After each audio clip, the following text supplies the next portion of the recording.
Motor neurons has been in my family for 2 generations. My father was one of 6 brothers. He and 5 of his brothers died of it.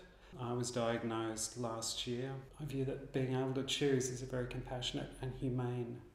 At this stage, there aren't many options. I certainly don't want to end up permanently ventilated on a peg feed.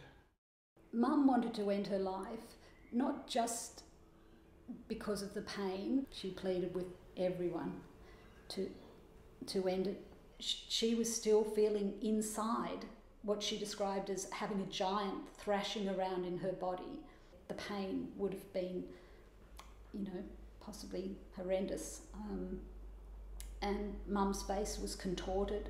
Palliative care cannot guarantee that patients won't suffer in the end stages of their terminal illness. I really feel that I let her down in the end, and that is because I couldn't help stop that suffering in the end. It was a dreadful state for Mother being. It became undignified, and one day I mentioned the word inhumane at the hospital, and which got us a startled effect.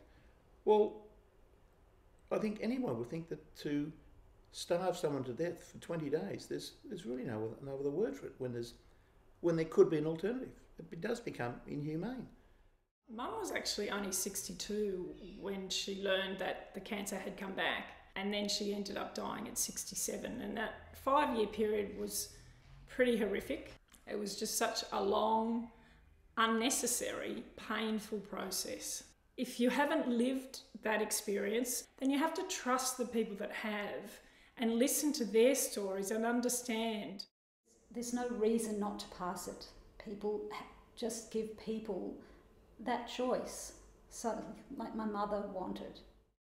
If this bill was passed, it would give us resilience and strength, because we would know that if it got too much, there was the help. 80% of Australians want this law.